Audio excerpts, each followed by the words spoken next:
Hey, Gary. Welcome to the Big Butter Small Blade podcast. I'm Seth Dolby, joined, of course, by Buddy Poley, and this time, Peter Stratta. How's everybody doing? Second sucks. Like, Yeah. actually, it fucking sucks. Like, your driver could suck most of the year. Second still fucking sucks.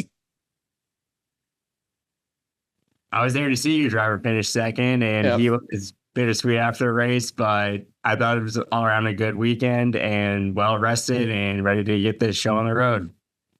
That's right. Well, that makes one of us. I'm glad Peter's well rested. I don't know how. I'm about as well rested as a cat in a tornado. Well, I did not drive all the way back last night. That's how. He didn't pull off the Big Motor Small Blade special leaving Atlanta. Drive all the way back that night and almost crash the car and buy 7 Red Bulls. When did we almost crash the car? No, you didn't. You were already home. Oh, yeah. Hang on. We got to tell this story. Peter's here. Yeah. We have to tell this story. So this is the spring race at Atlanta last year. So we brought a big group. Seth and a friend of ours, they left early. We ended up leaving the track late because we had to go drop something off at Garage Guy Chase's house. Or not house, hotel. So we go over there, talk to him for like 20, 30 minutes. That put us like I said, 20, 30 minutes behind Seth. We end up like in the weirdest traffic jam. It's 2 police cars going down the interstate in fucking Georgia. Going 5 miles an hour. I don't know. Peter, what was it? It was some road construction on 85, right by the South Carolina line that they were just completely halting traffic for. Yeah, it was ridiculous. So anyway, we pull up on this, and like the cops are going 5 miles an hour, blocking both lanes. And so I'm like, if you line them up like a race, the cops are the pace cars. I'm fourth. I think I was second in this instance. Were you second or no? You're behind me, weren't you? Yeah. I was a couple behind you. Yeah, dead ass. So I'm sitting there. I'm like, this is bullshit. What the hell? And someone, I'm not going to say who, turned on the fuck the police and rolled down their windows. I don't know who it was. They might be on this podcast. They might be talking right now, but someone did that. I posted on my Snapchat story that, we're sitting in this traffic. It goes on for like an hour and a half. I call Seth and I'm like, Seth's like, buddy, oh God, is Buddy already at my house? Like, how fast was he going? I go, dude, we're still in fucking Georgia. So the next day, I get a text from my friend Peter Stratta, and he goes, dude, we were sitting in traffic directly behind you. And he goes, did you hear the person blaring fuck the police? I go, yes, I did hear that. Totally don't know who did that. So yeah, that's my core memory from Atlanta. Nothing to do with the race. No, that race was terrible. So yeah. And had an equally unfortunate outcome. That's right. Here, we're blood brothers in that incident. Yeah, had I known at the time that you were there, obviously you had some time to kill that night. I would have gotten out of the car. Yeah, exactly. I would have. Yeah. Hindsight's 2020. Dude, let me tell you, I know a lot about NASCAR, not nearly as much as I know about the guardrail on the side of I-85. This is true. I wasn't driving, so I had my nose pressed up to the glass like a 5-year-old looking at a fire truck outside the window. Like, just home yet? Wow, I've never seen a guardrail up close. That would anyway, you later don't talk about the untrue. race. We can. Okay. We certainly can. Did I mention that second sucks? Yeah, you did. You did indeed. Okay. You did indeed mention that. Really quick, we don't actually have all the details. Actually, Peter might because he's an insider, but we don't have all the details. But by the time this comes out, Kyle Larson and Hendrick Motorsports and Arrow McLaren will have definitely announced that he's running the Indy 500 next year. This was a foregone conclusion anyway, but it is being officially announced. So if there's anything added to that, we're not going to have we're not going to have knowledge of it unless Peter would like to speak up right now. I mean, it won't come out until it's announced, Peter. It's true. Hendrick's pretty good at keeping their stuff under wraps. I don't have any inside knowledge on this, but I think that Hendrick 1100 banner over your shoulders will be a lot more merch next year. Thank God. I didn't buy enough merch last year for a thing that didn't actually happen. So God knows I need more of it. No, I don't want to hear it, dude. I was robbed. I saw the motherfucker run one lap in qualifying. That's all the Kyle Larson I got. Well, I saw you didn't watch him in practice. I was about to say you watched. I did see him practice. It's okay. We saw him win in that scheme, so it's fine. Mm-hmm. It's true. Speaking of stuff we require insider information about, the charter agreement, 13 of the 15 teams have signed it. NASCAR basically, from what I've heard, gave the team did the equivalent of putting a gun to the team's head and saying, you're going to sign this. And I guess 2311 and Front Row Motorsports decided to call their bluff. Peter, take it away. There's been a lot of anonymous quotes that do and don't corroborate each other on how this all went down. What I can gather is a 105-page document was sent to teams Friday night around 6, and they had until midnight to sign it. Now, the whole document was not brand new. I think it was only bits and pieces of it were edited in this final draft. But like you said, 13 of the 15 teams signed it, with Front Row and 2311 being the two holdouts. Right. So what do you think? What do you think the game plan is for 2311 and Front Row? Like, what do you think their angle is? I really have no idea for Front Row, because I feel like the whole Stewart Haas news was announced. Front Row, like that week or the next week, pretty quickly said, oh, we bought one of their charters. Well, not one of their charters, but a charter. So that made me think that they would be willing to, one of the first ones to sign this agreement. So I really have no idea what their MO is, what their end game is here. 2311, I think it's pretty obvious that Jordan, Curtis Polk, that whole team just want vast changes in the business model that they're not getting. Yeah, that's interesting. Well, I don't know. There's probably not any sort of correlation to this, but it is to be noted that Denny Hamlin bought his first charter from Bob Jenkins in Front Row Motorsports. That is an awfully weird coincidence. That is, yeah, that's solely, I'm pretty sure that's solely a coincidence. I don't think. Well, and I heard that 2311 has bought a charter. Had bought a third charter. If they haven't bought one, then they've all bought one, and they're waiting on them to sign the agreement to buy one. Yeah. I mean, are you just going to run open cars? Like, I don't, I understand what their deal is. I understand they're not happy with the agreement. Denny's been very vocal about it. The whole team's been very vocal about it. But like, I struggle to see the benefit in not signing it. I mean, I don't, yeah. I mean, at this point, it's not a majority of the teams that are holding out. So really, whether it's 2311 and Front Row teamed up or just 2311, I feel like being the one outlier, they've really shot any negotiating power they have. Obviously, the sport is bigger than any one team, and cars will be on track, whether that's every team but one. I mean, I don't know what their game plan is here, but this could end tomorrow. It could go on for weeks or months. I don't know. Yeah. The interesting thing to me is, well, they lost all their leverage if a team like if maybe JGR and Hendrick Motorsports those two teams specifically had also held out, then they would have had, I think they would have still had plenty of leverage, because NASCAR can say whatever they want. It's not NASCAR currently without HMS and JGR. It's just not. Yeah. It would be a weaker, lesser product.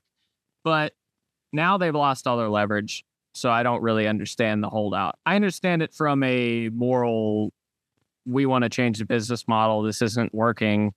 You sold us this bag of goods with the Gen 7 car that has not been true. And now you're still trying to kind of screw us over. I totally get all that. But it doesn't really make sense to continue holding out any longer. And who knows, maybe NASCAR gets vengeful. I don't see it happening because there's big sponsors on those teams. There's Michael Jordan. I don't see them revoking those charters. It could happen. But well, I mean, charter agree. I don't see how they don't revoke them.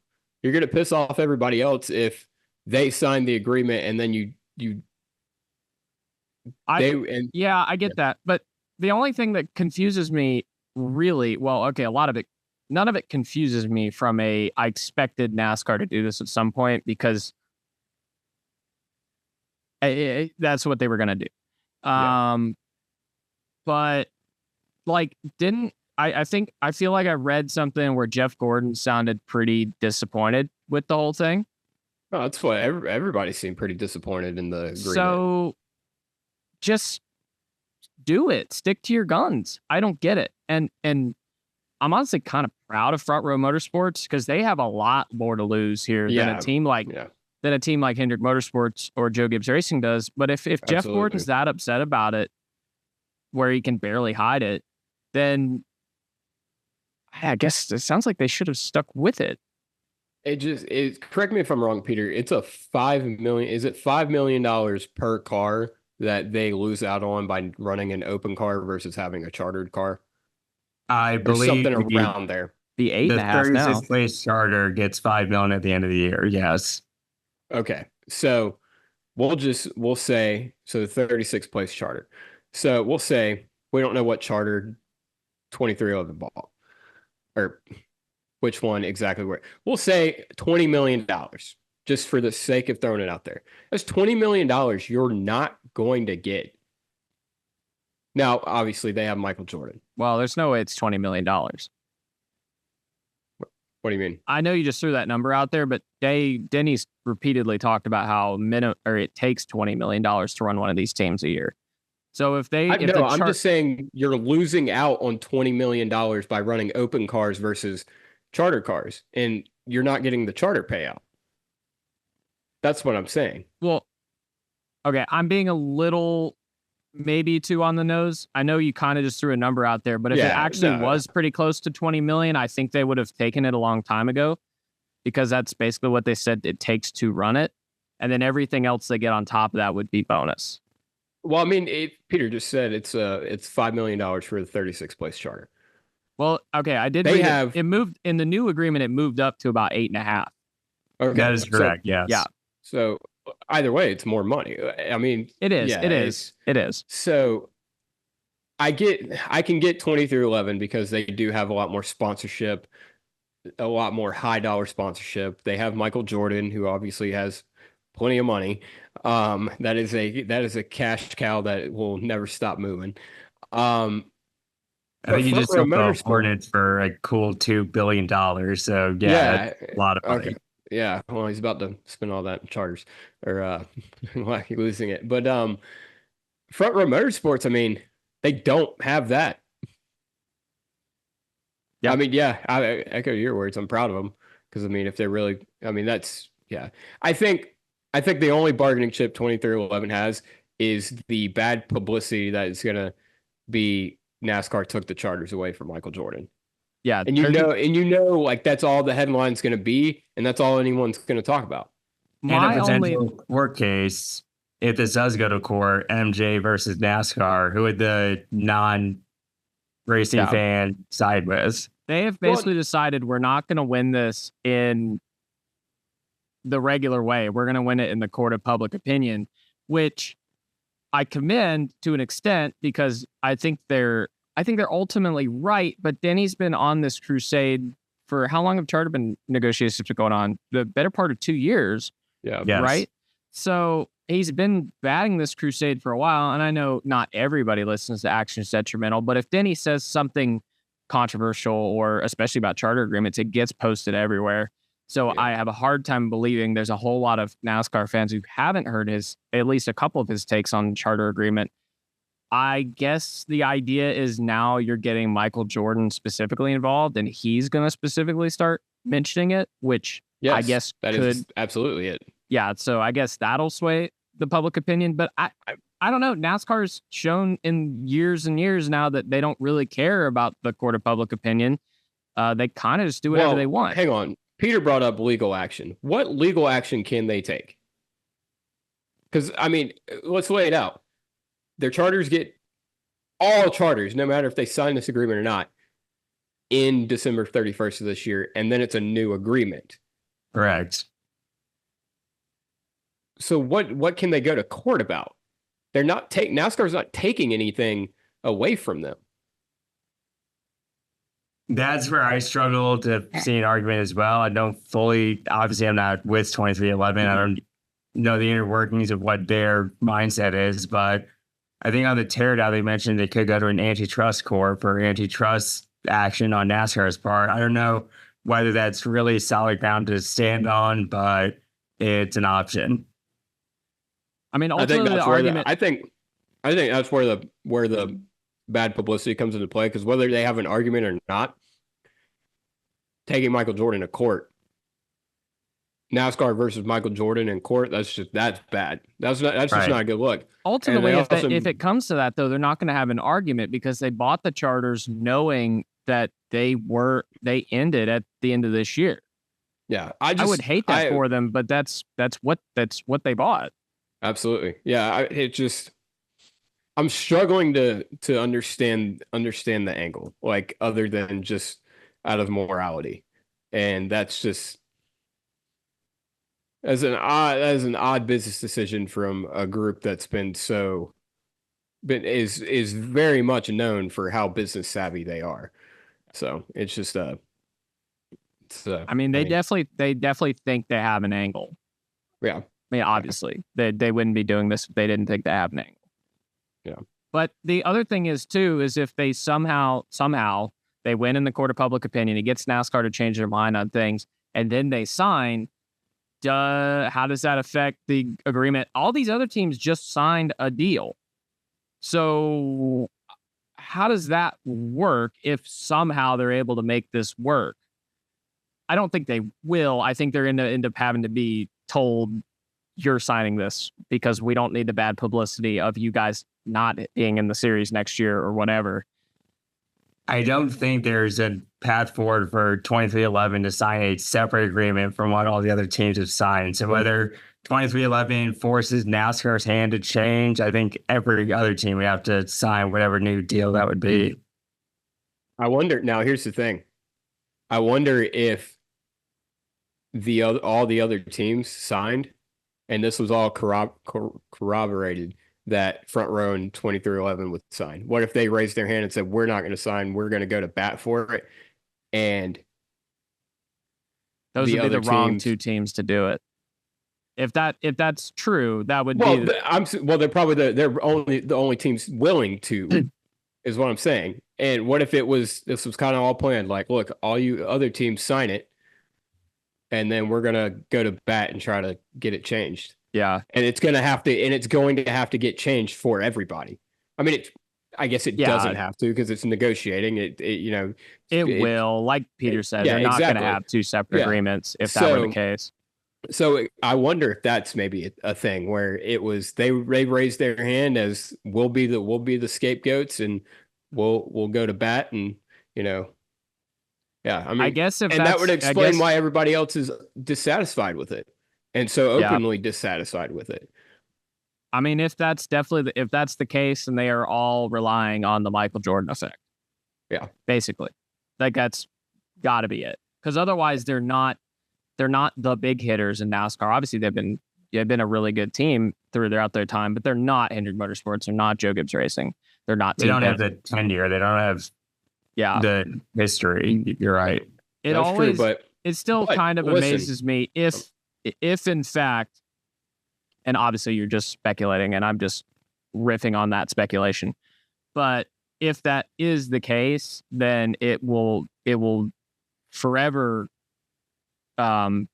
captivate me as to why it wasn't Hendrick Gibbs Penske. Because if Hendrick Gibbs Penske got together and put their foot down, it absolutely would get done. Like, I'm sorry, NASCAR is big, but they're not. It's not going to happen without those three. I think I think there weren't really those three teams, as big as they are, as much power as they wield. I just don't think they're willing to take the risk. And I think Front Row and 2311 were. Well, clearly.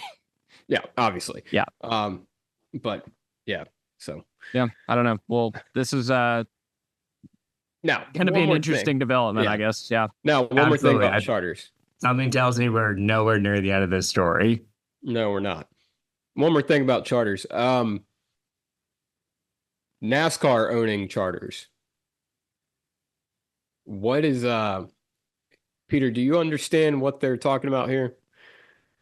What I think, my interpretation is it'd be like Action Express Racing and IMSA, where the France family technically owns that team, but it tries not to be involved directly with the team, or a lot like Team Penske and IndyCar, or Ben Kennedy Racing used to be a team in ARCA. It'd be kind of like that, but I don't know, something just rubs me the wrong way about the proposition of that being in the Cup Series. It just doesn't make sense to me. Why do they even want it? So they can cook the books and tell the teams are spending too much money. Yeah. Yeah, that was a dumb question. Yeah. I mean, you brought up Team Penske and IndyCar, and obviously you can make the argument against that, but I think that Team IndyCar.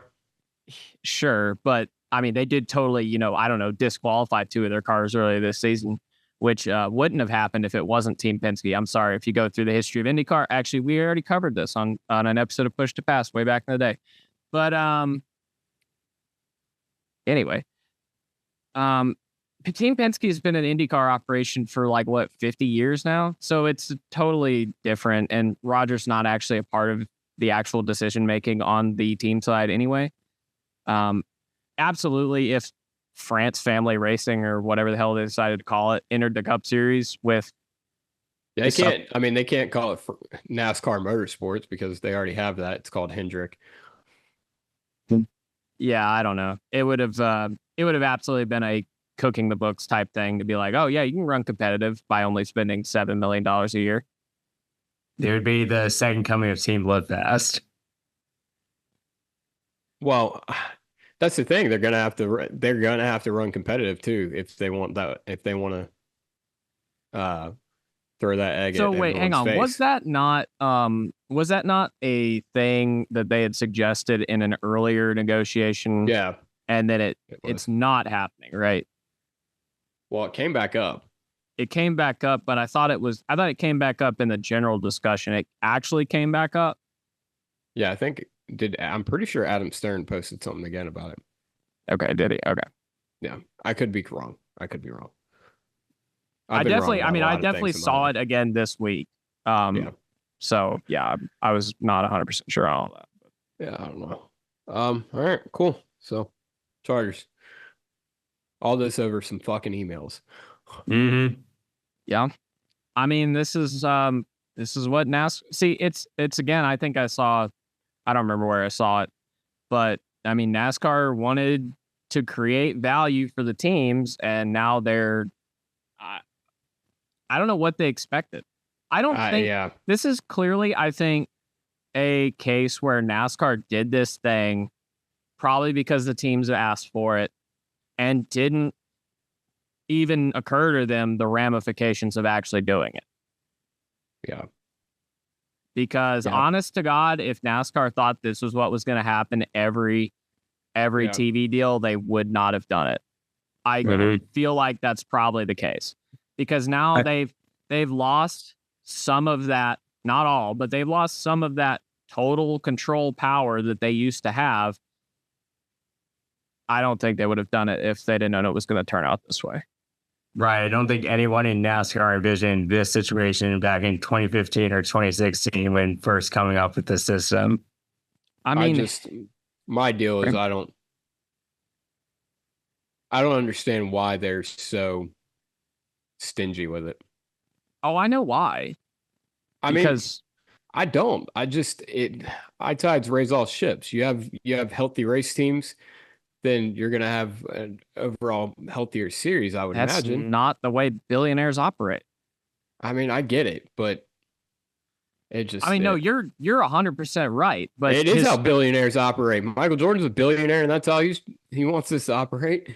I mean, yeah, Michael Jordan on the other side, but Michael Jordan is, and I don't want to sound like I'm maybe glazing Michael Jordan too much or something. Michael Jordan he's not exactly cut from that cloth. I mean, he didn't grow up like dirt poor or anything, but like, he grew up. He understands the grind. Yeah, he understands the grind. It's not. So actually, no, never mind. Fuck it.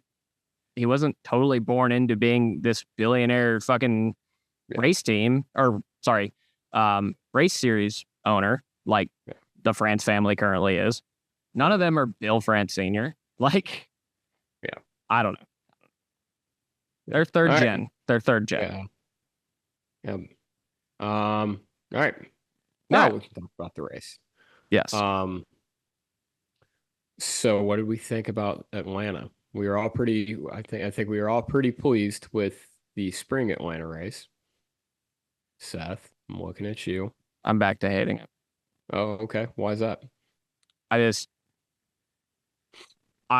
have a hard time pretending to care about this type of racing in this type of format.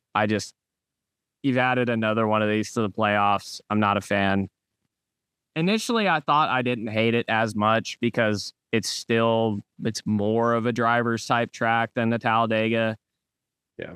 And I mean, it is, but it's also a track position race to an extent. Like, you can move, obviously. Yeah, Eric Jones would like a word. Yes, okay.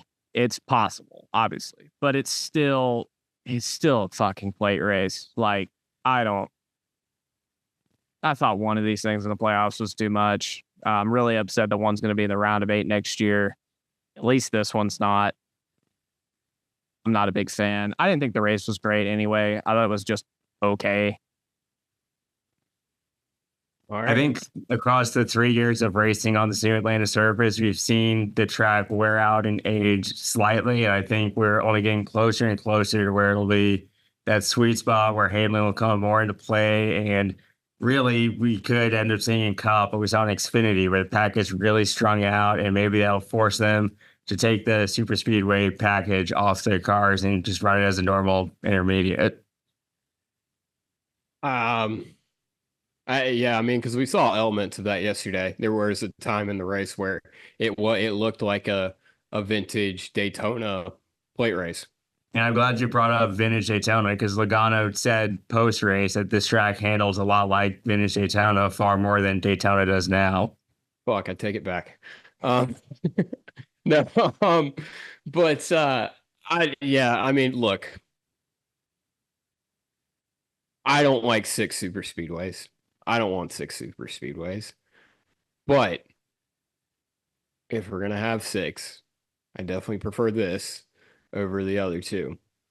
And I really wish Atlanta would stay in the playoffs and we could take Talladega out. Because I think I had fun with this race.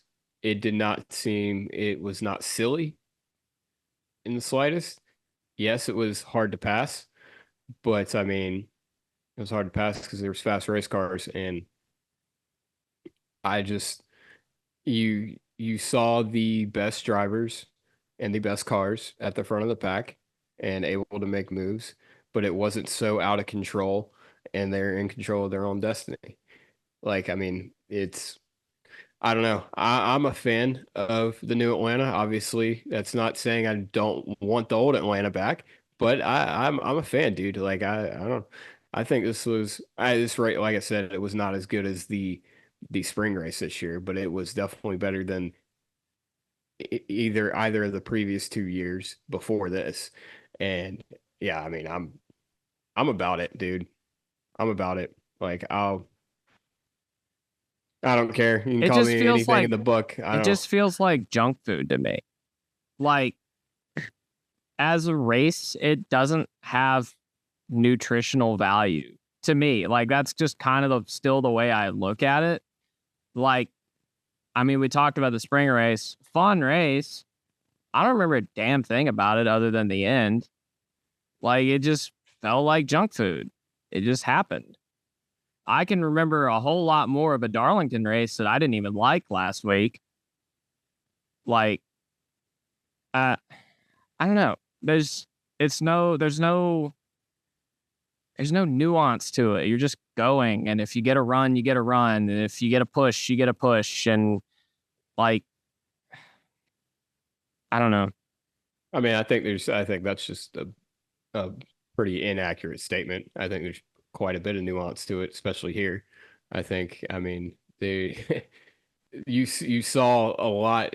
I mean, things play out throughout the entire race to where you have to either keep track position or like it was not a race where you saw the same guys at the front the entire race. Like the guys who migrated their way to the front, they stayed there for most of the race. It was, That's super speedway racing. I mean, not typically. I mean, yeah, this next gen super speedway racing when you're Well, 2x2 and you can't pass. historically, that's super speedway racing. Other than maybe the wild, crazy end of Gen 6 package we had, but other than that, I mean, historically, guys dominate super speedway races. I mean, and but this just I don't man, I don't know. It seemed like it has a lot of obviously the driver, it's a lot in the driver's hands. I mean, the moves Eric Jones in particular was making. Him being able to use a different line that no one else was either willing to go up and try or wasn't able to try, and making his way towards the front of the pack. That was that was awesome. That was really fun to watch. And it was the driver making a difference and willing to do something that someone else wasn't willing to do. And like a lot of the race, it was drivers. It was, it reminded me of, sorry, I got fucking hair in my mouth. But, yeah, I mean, I enjoy super speedway racing from the early 2000s. And this reminded me a lot of that. It reminded me of a lot of like, there is a strategy to trying to stay in the front of the pack, and it is not easy to stay in the front of the pack. Whereas before, if you got out in front, yeah, you could stay up there. But it's not easy to stay at the front of the pack. The guys who stayed at the front of the pack, it's because they had good race cars and they did what they needed to do to stay up there. Like, I mean, I mean, look, I understand the disdain for My point isn't that I think it's easy. Well, I know that your point's not. This wasn't in response to you. This was like, yeah, like. Look, no, hang on, really quick. I'm glad you had a fun time with this race. I'm glad a lot of people had a fun time with this race. Okay. My the point. Nuance. Hold on. The nuance comment. Yes. That is what I mean. That was in response to that, because it wasn't that it wasn't easy. It was just there was nuance to it, and the guys, it wasn't just like, it wasn't just, drivers moving back and forth and there's no game plan. Like there was definitely there definitely seemed to be some strategy to it. It was definitely, the drivers who put themselves in the best positions all day long and were able to put them, like, those were the ones who were a factor there at the end. It wasn't just whoever ended up there, like a lot of times it is with plate racing. That's maybe I didn't communicate my point right. Maybe I didn't. I don't know. That's the way plate racing is. I think you're arguing for plate racing, and I'm just arguing that I don't see the value in it. I think we're talking around each other. I mean, we do that. We do that, especially in this topic. No, I mean, I get it. There's an art to super speedway racing. I just think that art is like modern art. I think it's crappy. I think as this an had art element. I think this had elements to. I think this is definitely. I would compare this to the Darlington of super speedway racing. I think this is very much a driver's version of that. Look, I think my opinion on it would be. I think my opinion would probably be closer to yours if we had just like the Daytona 500, one of these, and like a Talladega. Like, I think honestly, my opinion probably would be that. But it's just not. I mean, I watched you. Yes, there were a handful of guys that could run that top and make it work. There were guys you could get up front and stay up front, Logano, Blaney, whatever. I watched a lot of guys just run 2x2 in second and third and not be able to gain on anybody for a long period of time. I watched several guys, including your Daniel Suarez, not get a chance to win the race just because he didn't get a push on the restart, which is wholly a part of super speedway racing, and I totally understand that. I don't like it. There's nothing you can do about it about that. There's nothing you can say about that to make me like that. That just is what it is, and I just don't like that. I'm glad you had a fun time with it. Yeah. And I'm being serious. The only thing I'm arguing with you about is the nuance. There's no nuance to it. There's definitely okay, sure. But yeah. I still think it's just kind of like junk food, because a lot of these races like, and it's not every single one of them, because like obviously Daytona this year, the 500, I remember a lot about that race. I remember the field going so slow that AJ Allmendinger was catching them by himself. I remember the coming out of the pit, the blend back to the pack after the pit cycles. I remember all that. I remember the build up to the end of the race. I remember a lot of it because it had stakes, it had weight. It felt like a full meal. And then I get to a race like this that is your first Daytona 500 is going to be like that. Yes, okay, but I can remember that. I can remember that about several Daytona 500s, and this is obviously I'm not a. It's the Daytona 500. Okay, that's my point. It has nutritional value, theoretically. I don't even remember who won stage 1 yesterday. Was it Blaney? It was Blaney, right? Okay, yeah, I don't remember. Wait, I'm just realizing it was Blaney, Cindric, and then Logano. It was a pesky perfect race. See, I didn't know Cindric won stage 2 either. Peter, mediate. I like points both of you guys are bringing up. I think 6 is probably too many super speedway races. I really go back and forth on Atlanta having a second day, but Chase Elliott, to me, brought up a good point of how it's brought back so many fans to the track that I've been seeing this weekend with the Falcons being in town, but it looked pretty full to me on TV. Yeah. We definitely have seen greater fan turnouts of both Atlanta dates in the past couple of years, but at the same time, part of me just wants to see new tracks in the Cup Series at any stake. So I go back and forth on Atlanta after 2 dates. It is asinine to me that this is not the All-Star race. I think, literally, I was just about to say, I think we need to get rid of a Talladega race, give Atlanta the playoff plate race. Fuck it. I'm fine with it being I liked it being the opening race of the playoffs. Obviously, that can't happen because Darlington's gonna go back to that slot. Yeah. But I mean, I was a fan. I was a fan of the placement of it. I was like, I think this is, if we're gonna have a plate race in the playoffs, this is the way to do it.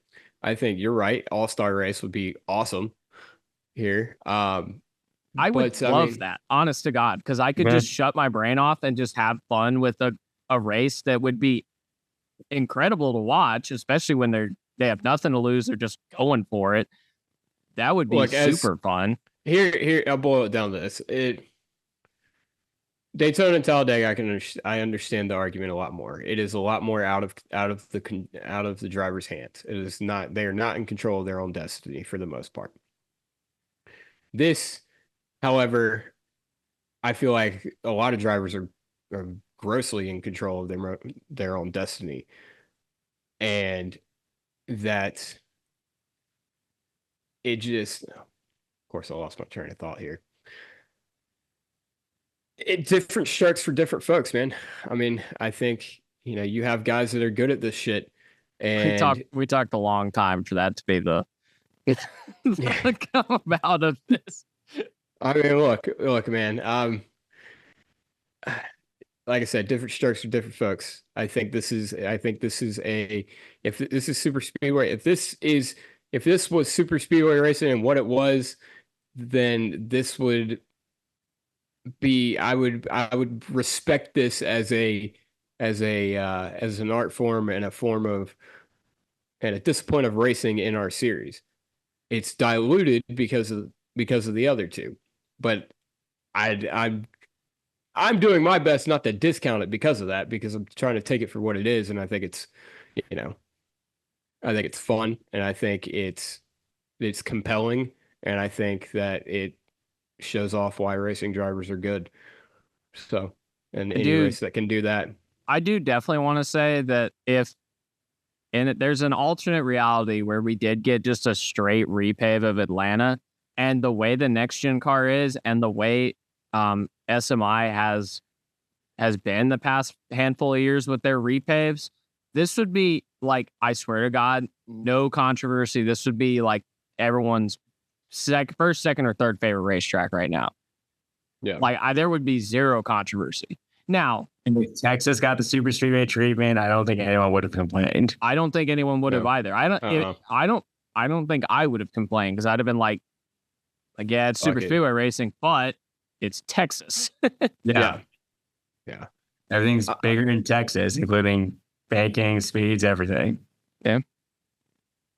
Still think we should just make a giant Buc-ee's, even though there's already a Buc-ee's across the street from Texas. I mean, at this point, like I said, what we know about the way they repave tracks now, literally you could just repave Texas and then profile it like Atlanta used to be, or you could just repave or profile like Charlotte is now.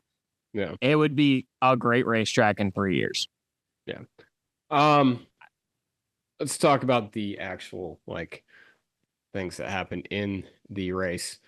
Your boy Kyle Larson, he knows Watkins Glen's next week, right? Yeah, he made an awfully hard right turn into the fucking fence. Yeah, he did. Peter, you saw him after the race. Is he okay? Yes, he seemed fine. He wasn't sure at the time if he cut a tire or just got loose. He was not loose in that corner at all for the prior 50-something laps. So this is a really out of the blue, bizarre moment, but it's kind of par for the course at this point for Larson on super speedways, especially at Atlanta. I think in the 6 races on New Atlanta, he's crashed out of 5 of them. Yes. Well, he crashed in the other one too. He just finished. Yeah, that was a nasty hit, dude. Yeah, that was bad. And then Chase Briscoe just full bore, just as much of a nutsack as he can be. Just, I mean, guns a-blazing like a. I'm not gonna make that joke. Fuck it, kamikaze pilot, which is a little ironic compared to judging or. Yeah, we get it. Considering who we hit, but yeah. That was a hell of a fucking hit, dude. I don't know what else to say about that one. Yeah, Briscoe said that was one of the hardest hits he's taken in a while, and his brake pedal actually went through the floorboard. So he was really thankful his ankles weren't messed up. Maybe if his brake pedal would have went through the floorboard before he hit Kyle, maybe he wouldn't have had as hard as a hit. Just saying. Yeah, I don't know, but one kudos is on I guess NASCAR for once. That hit was really huge, and Kyle held up fine. The tub of the car held up fine as far as it looked. Everything looked good on that end. I'm sure they can't reuse it, but it crushed very well. It did crush very well. So, I mean, the entire front and rear clips were completely destroyed. So, good on that front. I don't know. This isn't like one of those regular Kyle Larson blunders. It looked like, because like Peter said, I mean, I guess like Kyle said, it hadn't stepped out, and the entire time I watched, it was planted pretty well. It looked fine, and then all of a sudden, it just up and gone. He was running third too, so it sounded like he was doing poorly. He was up there with Pepsi cars, and they were single file too. Like, I wonder if it's just like it was. Well, I mean, we've seen cars at this Atlanta like wreck in qualifying. Like Eric Jones had one of the greatest saves I've ever seen in qualifying at Atlanta one time. It is odd how I wonder if it's just the point of the run it was. I'm trying to remember when Buescher, because Buescher basically did the same thing. Yeah. I'm trying to think when in the point, and I remember this happening in the spring too. Cars just stepping out off of two. It's just, I wonder if it gets to the point of the run where the tires wear enough to where it's just like, it's a real fickle corner. There are two. I mean, is there Atlanta? There's a bunch of billboards on that side, right? Yes. Is there a billboard on the backstretch, like midway through the backstretch or something? I can't remember off the top of my head. Yeah, I can't remember. Don't believe there is. No, yeah, I think you're thinking about Charlotte. I'm probably thinking about Charlotte. Yeah, Charlotte does have billboards like halfway down and then the big TV. Yeah. It might be something to do kind of similar to the way turn 2 at Indianapolis is, where they've got that suite there, and then it just like the air flows off of it really weird, or it can flow off of it really weird. And it just completely changes the air. The confusing thing is Kyle being third in line is getting the third worst aero dynamic just in general. So I can understand why it's just I don't know, dude, that wreck looks so odd. I mean, in the moment I thought he just overcorrected it, which is what happened. But also I had to think about it for a while. I was like, did he? Because I don't know, it just stepped out so hard. Because like even if Kyle doesn't turn it to the right, the only option he has to save it, from what we've seen with the next gen car, the only option he had to save it really would have been turn it to the left, lock it down, and just hope. Have a chance. No, and if it had stepped out a little slower, that would have been the only option, and he probably goes back up into traffic and causes a huge accident. Which honestly may have been the better outcome for Kyle. Take out a couple other playoff guys with him. I'm being serious. That might have been the better option. Not that he had time to actually think about it. It's just so odd because it didn't even step out. It snapped, but it didn't even step out that far, and then just went straight right. It's so, I don't know. It's a bizarre looking wreck, and it's very bizarre. It's even more bizarre when the only other thing to happen like that all day was Chris Buescher's, and it happened and it looked pretty similar, but it was way farther out of the corner. In fact, in a spot I would have expected it to happen more because it was basically up off the corner. On the transition. You're unloading. That made a lot more sense than Kyle's did. I don't know. Yeah, any wreck like that center of the corner is just so odd. That's why I'm not convinced he didn't somehow blow a tire, which obviously no one has control of. It just did, yeah. It looked like, because if he blew a tire, I feel like it would have had to have been the left rear, because the right rear was still up in the shot I saw. So it would have had to have been the left rear, and I swear I did not see it. It looked up and it's so, like I said, it's so odd. I don't even know what to make of it. It's the most Kyle Larson thing to happen at a super speedway, honestly. Not really. Well, I mean, okay. It is in the sense of, he could do everything right. He's still gonna wreck. Yeah. It is usually Atlanta is the only one that Kyle has wrecked at on his own, I'm pretty sure. because Yeah. that's the second time now it's happened. Not in the same part If of the he can racetrack. ever get but to the end of one of these Atlanta races, I think he'd have a shot to win. Because I mean, he's always at the front when he wrecks. yeah, Right. And he said that as much on Saturday that his team has a good handle on super speedways. They just can't finish them for one reason or the other. yeah. It's weird too because I know I want to be done talking about Kyle Larson as soon as possible, but honestly, in the past 2 seasons, it kind of has looked to me like he has a better feel for super speedway racing. Like just in general, like his blocks have been his blocks have been solid. His positioning has actually been solid. And yeah, it just always kind of just doesn't work out for him. I don't know. It's weird. Yeah, in Daytona a couple weeks ago, he was slicing and dicing, making a couple moves that maybe questioned that really Larson in that car. Yeah, I mean, Kyle looked really good at Daytona. Like I was like, who did they put in that car? That's not Kyle Larson. Right. What do we think about the way Denny Hamlin went about this race? I think that car was crap, and he was trying to mask the fact that it was crap by running in the back all day. I think I do take him and Gabe Hart at their word, try to pull off the old Ryan Newman or Brandon Gaughan strategy of trying to get X number of points. I think they were counting on a big one or two that we usually see in Atlanta. We just never saw it. So the strategy, just their hand of cards didn't fall right. So they qualified 2 seconds off the pace on purpose? No, they did have a problem.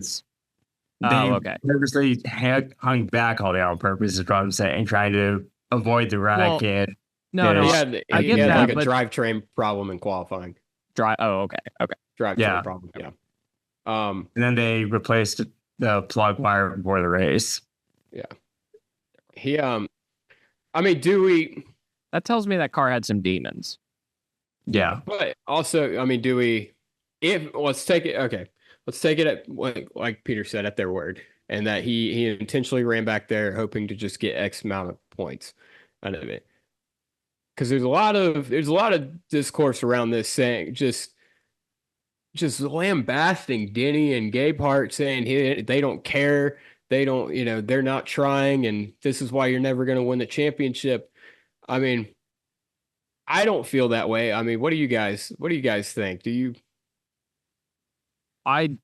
If it was purely a move for self-preservation, I don't agree with it, but why? Because these races are so unpredictable. I think the best course of action is to try and score as many stage points as possible, and then just try and set yourself up at the end. And if you get bit, you get bit.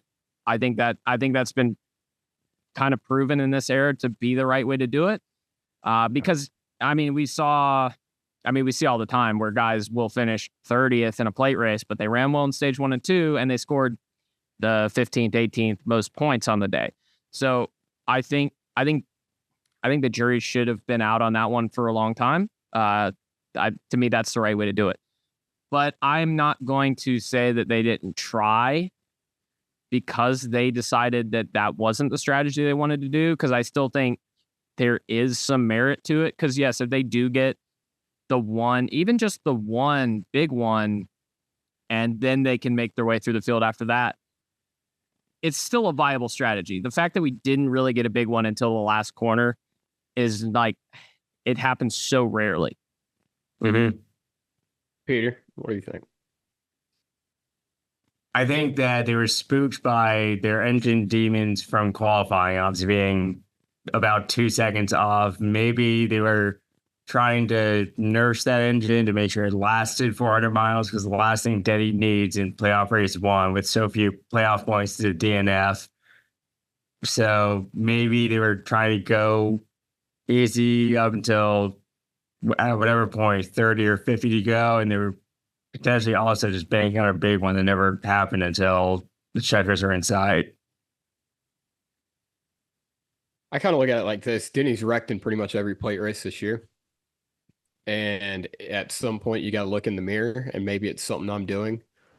And maybe Denny Hamlin's not the type to really look in the mirror and think it's something he's doing, but maybe it is. Maybe that, and I think it was I think it was a fair strategy. I don't see a problem with it. Denny's lost however many championships, by being aggressive and being the attacker. And I mean, at Spoiler some alert, point, he's lost all of them. yes, exactly. Um, so I mean, what is the quote? A definition of insanity is doing the same thing over and over again Expecting a different expecting a outcome. different outcome. Um, so I mean, it's you play to win. You don't play to put on a show.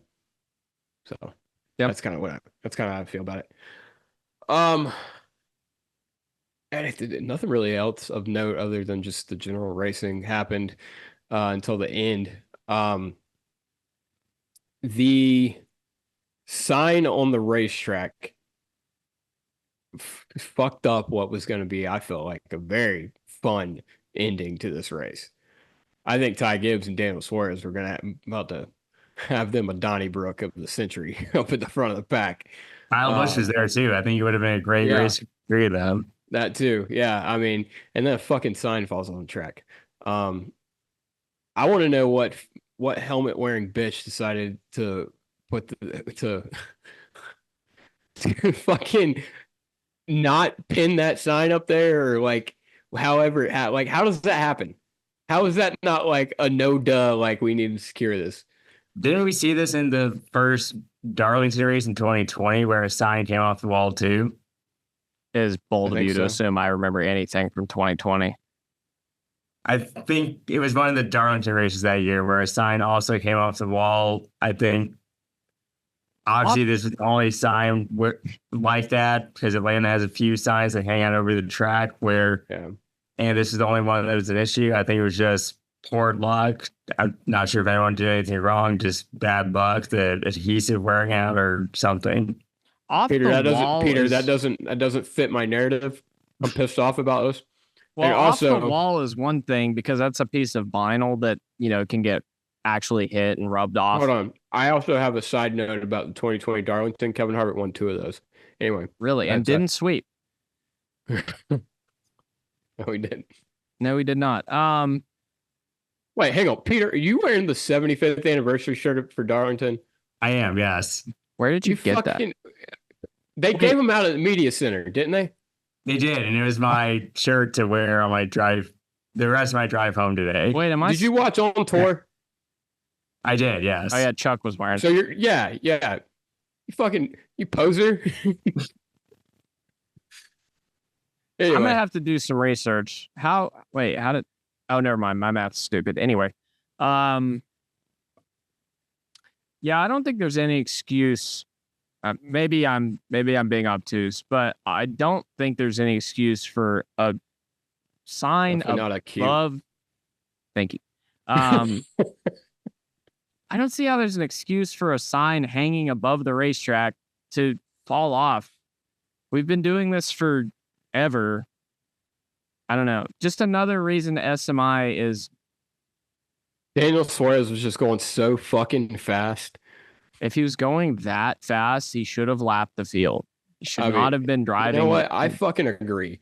And the biggest pet peeve I have with any race, but especially plate racing, is these fucking nobodies. And by nobodies, I mean Noah Gragson wrecking for fucking 25th with 5 to go or whatever.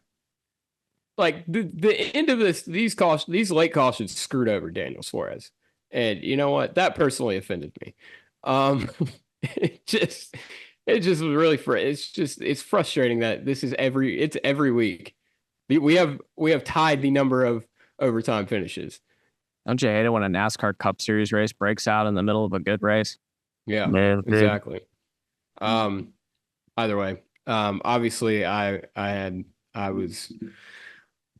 if I was holding a glass of water, it was on the floor. I'll put it like that. My nerves were fucking shot there at the end of that race.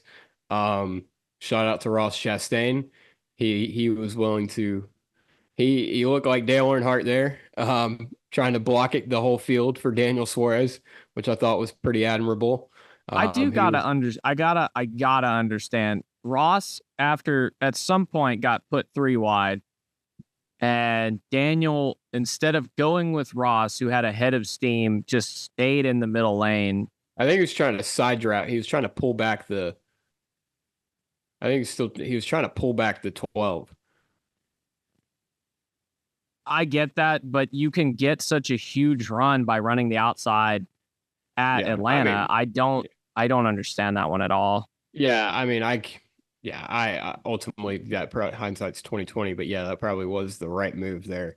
I think the race was lost for them when the Penske's got linked up. I mean, it was just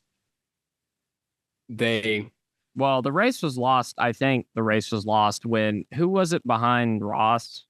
Was it Elliott? It was Chase. Chase. When Chase lost the back of the one car, and then the one car from there could not stay up with Daniel. When they got 3 wide behind Ross, that was pretty much it, because Ross was gonna push Daniel all the way to the end, which I think actually would have probably worked in their favor. Well, Blaney probably would not have made a move on Joey, or maybe he would have made a move on not Joey. Unless they were clear. Yeah. But that is about to say he would have only made a move if both of them were clear. Okay, but I think it would have, obviously the last lap would have had to play out differently. But I think they were an advantage, it being a non-playoff car pushing a playoff car versus 2 playoff cars together. But then, once they got 3 wide behind Ross, he was stuck between a rock and a hard place. It's like, do I push the 99 or do I make sure no one else can get to him? And ultimately, I mean, they were in a lose-lose situation, which sucks a lot. All that for Joey Logano win. Yeah. And got out of that late last night. Fuck this. Yeah, I'm just saying, bro. I'm just saying. Daniel Suarez win. Man, that would have been like some good cunnilingus Ingus. It would have fed nations. Cunnilingus Ingus. Cunnilingus Ingus. Okay. Would have fed nations, baby. But instead, we got fucking Joey Logano win. Yep. I mean, it is an even year. So go ahead and pre-order your Joey Logano championship merch. I'll cry. That doesn't surprise me. Even a little bit. Yeah. I don't know, man. I'm proud of Daniel. I'm proud of the race they ran. I'm proud of the speed they have in their cars. They've seemed to be a lot better. I'm confident going into Watkins Glen. He was one of the ones who tested there. So I think there's a lot of naysayers that said he's going to be out in the first round, and I think he's going to put up a good fight. Aren't they terrible at Bristol? Hey, man. I mean, look, I think you can do solid in 2 out of 3, and I think you can make it through the round of 16. We'll see. Yeah. We'll see. We're going to get someone crash out of Bristol. I don't know who on the playoff grid, but like with Logano last year at Bristol, he was not in the bottom 4 when he crashed Denny out. Denny Hamlin misses. Denny Hamlin's going to win Bristol. Yeah, I was about to say, he's going to get the 3 feet there. Denny misses. Someone's going to miss based on a crashing out of Bristol. That just always happens. That's my bold prediction right here. Denny Hamlin misses. Who did 2 years ago? I remember. Wait, I feel like someone did 2 years ago, but I don't remember. It was Byron in 21. Kyle Busch. It was Kyle Busch, yeah. And Truex.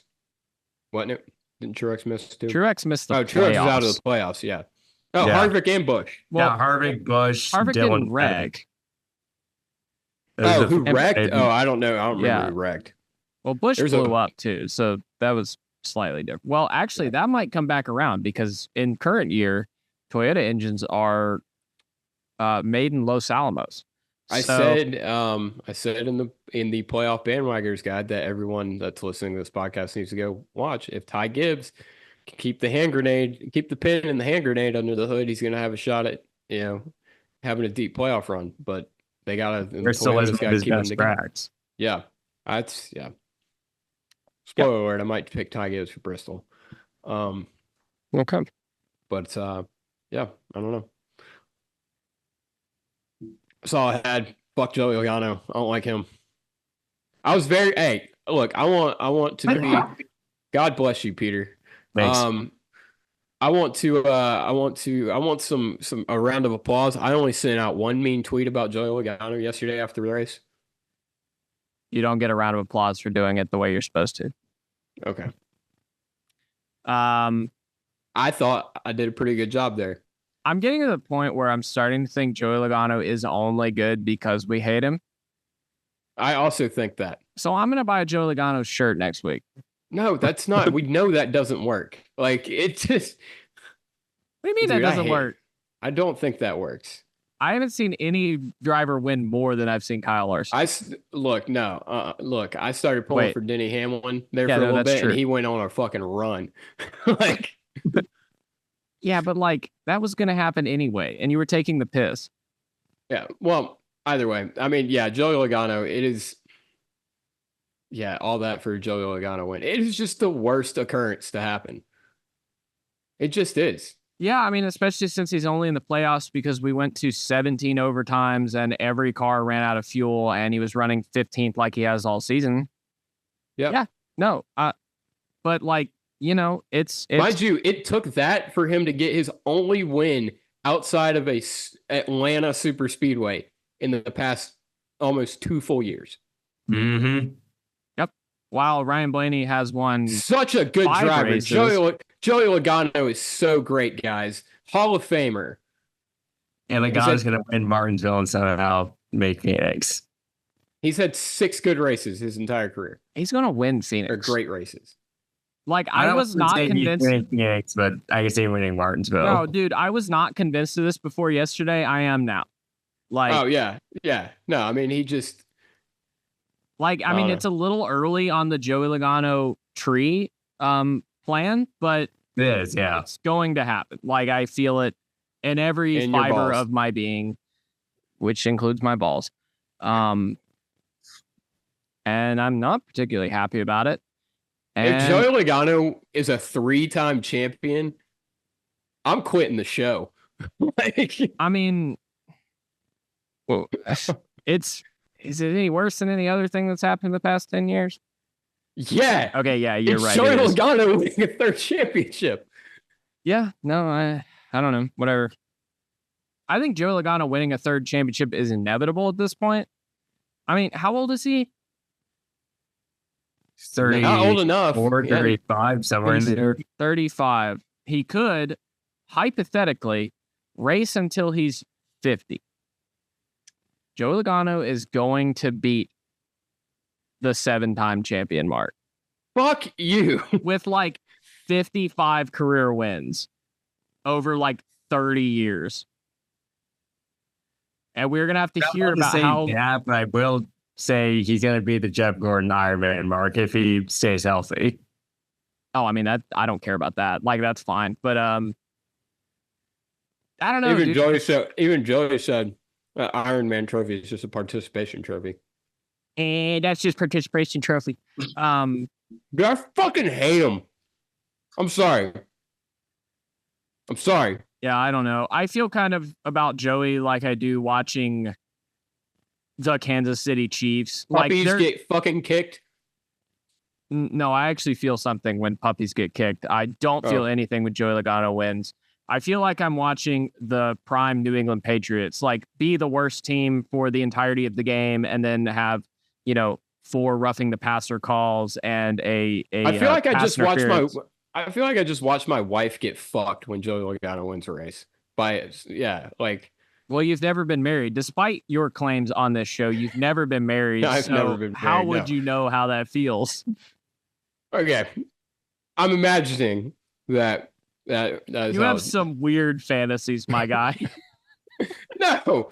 All right, moving on. Not Sundress and no, dumbass. hang on. Joey Logano winning is not a cuck. Joey Logano winning is full-on adultery. That is not what I heard. Full-on unconsensual adultery.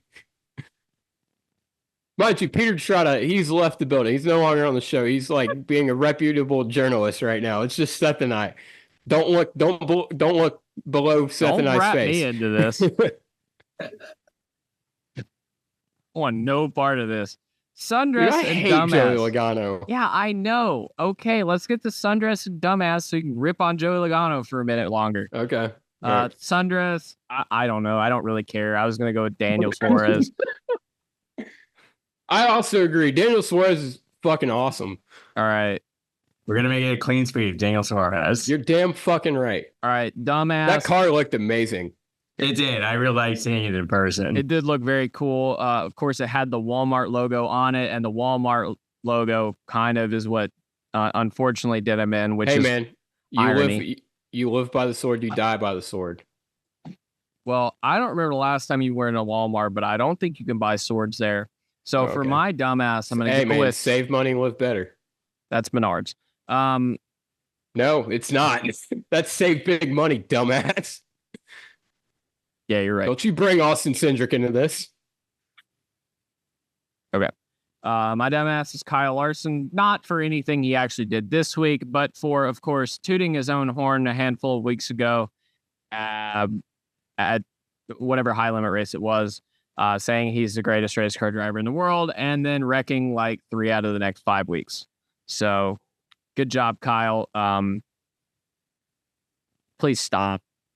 Please stop doing that. Last year at Watkins Glen, you could have won, and then you sped on pit road.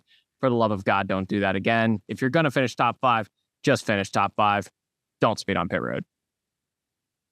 Sound advice. Yeah. My dumbass is going to be whoever installed those signs, for one.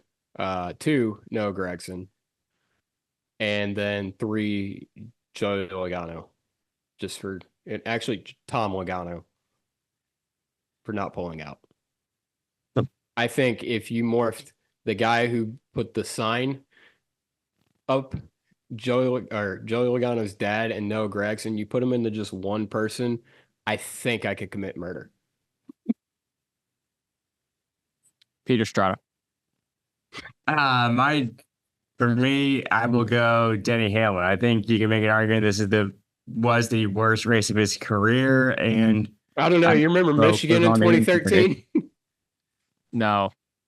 He ran fucking 36 the entire day. I'm sorry, I interrupted. He was recovering from a broken back. That was months later. Okay, get over it.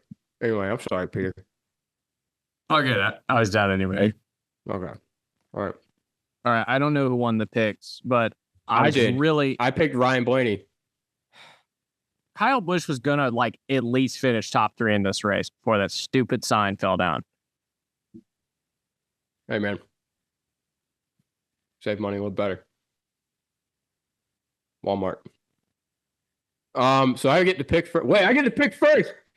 Who did Chuck pick? I don't give a fuck. Shane Van Gisbergen. Lock it in. I'm picking Shane Van Gisbergen. We heard. As someone who stated on this show, I did not think Shane Van Gisbergen was going to be impactful at Watkins Glen, at least in the sure Cup as Series. hell not impactful at fucking Atlanta. Well, it impacted the wall. What? Yeah. Anyway, I'm going to go with Chuck Elliott. He always leaves an impression. Chuck Elliott. You know, if you morphed him, Noah Gragson, Joey Logano, and the guy who put up that sign, I know I could commit murder. I guess Chuck Welcome did to not. the Buddy Pulley podcast featuring Seth being pissed off.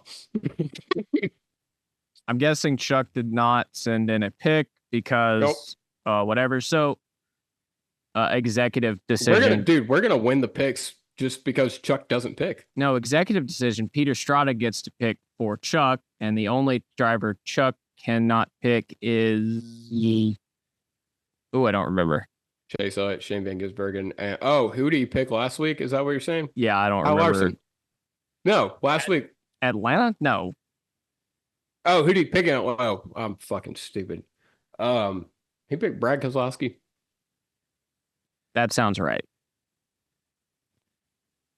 So you can pick anyone that's not Brad Keselowski, Shane Van Gisbergen, or Chuck Elliott. Give me Tyler Reddick. I think. Dude, The road motherfucker. course. I think Corey LaJoie is going to have a stellar day. Well, then pick him. Personally, Then you should pick him. I don't think he's going to beat Shane Van Gisbergen. I swear to God, never mind. No, we're not counting that. We're not counting Peter's like logical pick for Chuck. Okay. Peter picked Tyler Reddick. Peter's going to come back. He's picked like 3 times this year. He's going to come back and win the whole shebang. I mean, shit. You probably passed me, to be completely honest. I've had a rough year. I'll be like a Penson team. Just have 3 good weeks and win it all. Hey, so like I know like nobody listens to this podcast. We're gonna start calling you Peter Logano. You know, if you put that guy who, never mind. You know the bit. Yeah, so I don't know if anybody's still listening to this podcast. Probably not. But if you are, go watch all the videos we put up last week. That got a grand total of like 7 views.